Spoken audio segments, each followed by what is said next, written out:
네, 코스피는 사상 최고치 랠리를 또 한 번 이어갔고 원달러 환율은 열흘째 상승세를 이어가며 1,480원 선을 위협하고 있습니다. 이런 추세라면 1,500원도 머지않은 분위기인데요. 이정환 한양대 경제금융대학 교수와 함께 알아보겠습니다. 어서 오십시오. 먼저 환율 이야기 해보기 전에 시장 주요 이슈부터 하나 살펴보겠습니다. 트럼프의 상호관세 관련해서 이 합법인지 정당한지 이런 결론이 나올 줄 알았는데 나오지 않았습니다. 이렇게 길어지는 이유가 뭘까요? 사실 이제 길어지는 이유는 심리가 길어진다라고 보시면 될 것 같고요. 원래 이 판결이 이번 주에 나오지 않을까라고 생각했는데 뭐 블룸버그라든지 다른 통신사의 입장에 들어보면은 이제 다음 주쯤엔 나오지 않을까. 결국 나올 것은 나올 것 같다라는 의견들이 좀 지배적이다는 말씀 드릴 수 있을 것 같습니다. 우선 가장 문제가 되는 것은 어떤 거냐면 아무래도 이제 관세란 것이 세금인데 네. 세금은 국회에서 정해야 되거든요. 근데 이번에 사실 트럼프 대통령이 비상경제 권한 같은 것들을 쓰면서 그러니까 자기의 법률이 아니라 법을 통과시키는 것이 아니라 흔히 말하는 비상경제 권한 같은 것들을 쓰면서 IPPA라고 이야기하는데 국가 경제 비상 상황을 선언하고 흔히 말하는 국회 인증을 받지 않는 인준을 받지 않은 이 관세를 매겼기 때문에 이것이 적법한 거 아닌가에 대해서 판단하고 있다라고 보시면 될 것 같고요. 사실 이게 대법원 이전에 적법하지 않다는 판결들이 여러 번 나왔기 때문에 이번에도 또 적법하지 않다는 판결이 나오지 않을까라는 의견 역시 좀 많다라고 보시면 될 것 같습니다. 이렇게 관세가 사실 잘못된 절차에 의해서 부과가 되었다라고 하면은 어떤 일이 벌어지냐면 받은 관세를 또 돌려줘야 되거든요. 돌려줘야 되는 상황들이 발생하는데 그렇기 때문에 지금 이 판결 나기 이전에 여러 기업들, 삼성전자라는 여러 기업들이 이 관세를 돌려받을 것에 대비해서 소송 같은 것들, 흔히 말하는 청구를 하고 있다. 뭐 이런 이야기까지 나오고 있다라고 보시면 될 것 같습니다. 네, 어찌 보면 이렇게 글로벌 통상 불확실성이 여전히 해소되지 않은 상황인데도 이상하게 이 코스피 증시는 무서운 속도로 올라가고 있습니다. 4,700선 넘었고요. 이렇게 되면 5,000까지도 바라볼 수 있는 겁니까? 아니면 과열 양상인 건가요? 뭐 사실 여러 기관들에서는 5천이 되지 않을까라고 많이 추측을 하고 있습니다. 물론 네. 이제 5천 이후에 또 조정을 받을 것이냐 안 받을 것이냐는 또 다른 이야기이긴 한데 이미 이제 5천에 너무 근접해 있기 때문에 뭐 한 1분기 안에는 그러니까 그 3월까지는 5천에 도달하지 않을까라는 의견들이 조금은 더 많다. 근데 이제 말씀하신 것처럼 이게 과열이냐 아니냐에 또 이슈가 있거든요. 지금 네. 이제 주가 오르는 것의 대부분은 삼성전자, 하이닉스와 같이 AI주들, 그러니까 AI 반도체에 좀 혜택을 받는 이런 주식들이 좀 올라가고 있고요. 현대차라든지 현대차 관련 주식들, 여기 역시 로보틱스, 그러니까 피지컬 AI와 관련된 주식들이라고 보시면 될 것 같고, 네. 나머지 뭐 하나 같은 이제 그룹 계열사 분화 이런 것들이 있으면서 대형주를 중심으로 좀 많이 오르고 있다라고 보시면 될 것 같고요. 다만 이제 AI에 대한 호재들 그리고 뭐 그룹사 분화 이런 것들 호재들이 끝나게 되면은 또 조정을 받지 않을까. 또 AI의 호재가 끝난다는 것이 어떤 거냐면 아무래도 미국의 AI에 대한 버블론들이 계속 남아 있는 상태이기 때문에 예. 이런 불확실성에 따라서 주가가 좀 움직일 가능성이 있다라고는 보시면 될 것 같습니다. 결국 이런 기대감들, 특히나 삼성전자나 하이닉스 같은 경우에는 올해 영업이익에 대한 어마어마한 기대감들이 생기면서 주가가 많이 올라가고 있는데 네. 이것이 얼마 지속될 것이냐, 특히나 피지컬 AI 분야 같은 분야 역시 얼마 지속될 것이냐 이슈가 있고 이게 거품이라든지 이런 이슈가 나오게 된다라고 하면 또 분명히 조정받을 가능성도 있긴 하다. 그렇지만 5천까지는 갔다가 뭐 조정받지 않을까 하는 의견도 많다라는 이런 말씀 드릴 수 있을 것 같습니다. 네, 조정 우려에 대해서는 잠시 후에 다시 한번 이야기 나눠보도록 하고요. 일단 이 상승장의 성격을 잘 보려면 어떤 종목에 돈이 몰리고 있는지를 봐야 할 것 같은데요. 최근 한 달 동안 거래량 3위 종목을 보면 좀 흥미로운 지점이 있습니다. 대형주보다 소형주가 훨씬 많았는데 이거는 어떤 걸 시사할까요? 이게 사실 대형주가 원래 소형주의 거래량이 많다는 것은 주가 많이 오른다라는 이야기는 많이 연결이 되어 있고요. 물론 예. 많이 떨어질 때도 거래가 많긴 하지만 이번에 상승장이기 때문에 주가 많이 오른 주식들이 연결되어 있다고 보시면 될 것 같고 물론 삼성전자가 가장 거래량이 많습니다. 당연히 지금 주가를 주도하고 있는 주식이기 때문에 거래량이 많은데 나머지 한 6개 정도 종목은 이제 흔히 말해서 코스피 300위권 이하의 좀 작은 주식들이라고 이야기를 하고 있거든요. 네. 근데 이제 이것들이 면면을 보면은 뭐 갤러리아 백화점 같은 어떻게 하나에 관련 주식들 혹은 피지컬 AI가 적용할 수 있는 로봇 주식들이 좀 올랐다라고 아마 이해하시면 될 것 같고 결국 큰 틀에서는 지금 뭐 중소형주가 들썩이느냐 그런 것 같지는 않다. 시장을 주도하는 주식들은 여전히 대형 주다라고 보시면 될 것 같고 이 혜택을 받는 주식들, 로보틱스라든지 아까 말씀드린 것처럼 하나의 계열사 분할 같은 것들의 혜택을 받는 주식들이 거래량이 많이 따라붙으면서 거래량이 늘어나기 시작하면서 주가가 많이 오르는 이런 양상들을 보이고 있기 때문에 이게 뭐 구조적으로 뭐 중소형주의 거래량이 엄청 늘면서 하는 것 같지는 않다. 물론 이제 1월 달에 중소형주의 보통 프리미엄 같은 것들이 붙으면서 그 실적 나오기 전에 기대감 때문에 주가가 오른다는 이런 경향성도 있는데 지금 뭐 상위 6개만 본다라고 하면은 그러니까 10개 중에 6개만 본다라고 하면은 로보틱스라든지 계열사 분할 이런 것들에 영향을 받는 그런 주식들이다라고 아마 이해하시면 될 것 같습니다. 네, 투자 성향도 살펴보면 좀 공격적으로 투자하는 그 흐름도 읽히는 것 같습니다. B2 지표가 빠르게 올라가고 있는 건데 신용융자가 28조 원을 넘어섰고 또 초단기 위탁 매매도 1조 원을 돌파했습니다. 이런 상황 좀 위험하지 않겠습니까? 어떻게 보세요? 아무래도 B2란 것은 주가 오를 때는 수익을 많이 보지만 주가 내릴 때는 또 수익을 굉장히 손해를 많이 볼 수, 수익을 내기 어렵고 손해를 많이 보는 이런 상황이라고 보시면 될 것 같고요. 최근 뭐 신용거래융자라고 이야기하는데 신용거래융자라는 것은 결국은 그 증권사에서 돈을 빌려서 주식을 매매하는 거래라고 보시면 될 것 같고 네. 이 위탁매매 미수금은 이 거래하는 것을 굉장히 짧게 3일 동안 빌렸다 갚아야 되는 이런 상황들이라고 보시면 될 것 같습니다. 뒤에 반대매매도 있는데 반대매매라는 것은 이게 주가가 떨어지면은 청산이라는 게 이루어지거든요. 결국은 흔히 말해 증권사에 돈을 빌려줬는데 주가가 증권사에 돈을 빌려준 만큼 떨어져 버리면은 증권사에 자동으로 청산해 버립니다. 그래서 반대매매 금액 역시 늘어나고 있는 이런 상황들이다라고 보시면 될 것 같은데 결국 신용거래융자라는 위탁매매 미수금이 늘어나는 것은 주가 상승에 대한 기대감들이 반영이 되고 있는데 근데 이제 반대매매 금액이 역시 늘어나고 있다는 것은 주가 오르지 않고 떨어지는 종목 역시 많다라는 이야기로 해석이 될 수 있어서 이게 사람들의 기대랑 뭐 주가의 흐름들 특히나 지금 같은 경우에는 장 전체가 오르는 건 아니고 대형주를 중심으로 오르고 있기 때문에 네. 소형주에 이런 비투를 하신 분들은 손해를 보는 경우도 굉장히 많다.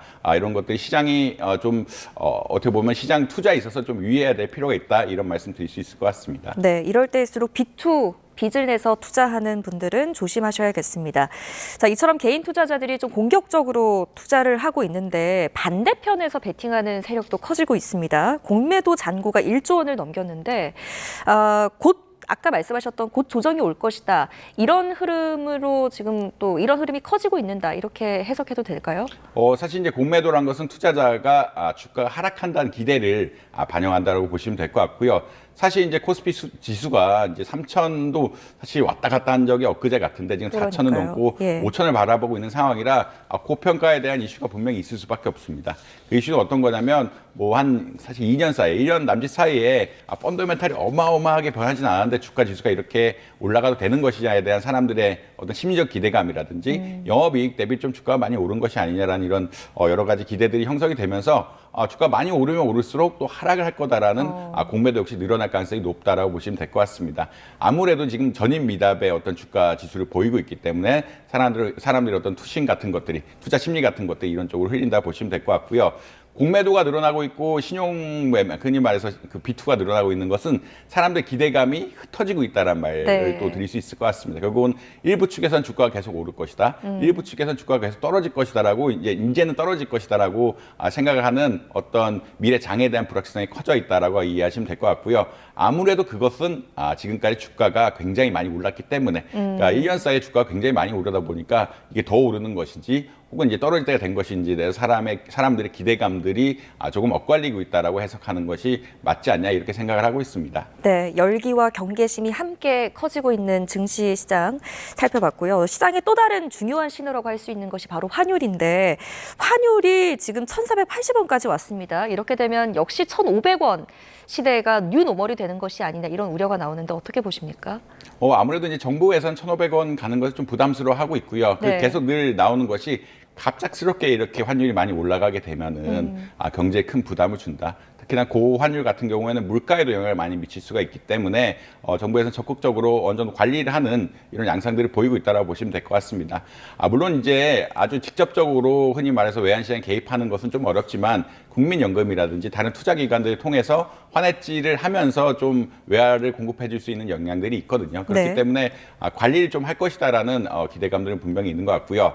다만 지난달에 이제 한번 그러니까 지난 연말에 정부가 개입을 하면서 환율이 좀 떨어졌는데 사람들 생각에는 사람들 기대에는 이 환율 수준이 뭐 좀 낮은 것이 아니냐 계속 좀 올라갈 것이 아니냐는 기대감 흔히 말하는 기대가 형성되어 있다라는 말씀도 드려야 될 것 같습니다. 아무래도 해외에 대한 투자 흐름들이 계속 늘어나고 있기 때문에 뭐 경제 펀더멘탈보다는 기업, 개인 모두가 지금 해외에 투자하려고 하는 향상들이 벌어지고 있고 정부 역시 200억 달러 때문에 지금 자본 유출에 대한 우려, 그러니까 미국에 대한 200억 달러 투자를 매년 해야 되기 때문에 이 자본 유출에 대한 우려들이 형성이 되어 있기 때문에 사람들의 어떤 심리가 이게 낮아진 것이 다시 올라간 게 아니냐. 그래서 최근에 오히려 이제 환율이 떨어지면은 외화를 많이 바꿨다라는 이야기도 하고 있거든요. 달러 지금 좀 저점이니까 외화를 바꿔서 투자를 하거나 투자를 위해서 준비를 해놨다는 이야기들도 많이 하고 있는데 그만큼 약간 어떤 개인, 정부, 기업이 모두 달러가 필요한 상황, 이런 상황들에 대한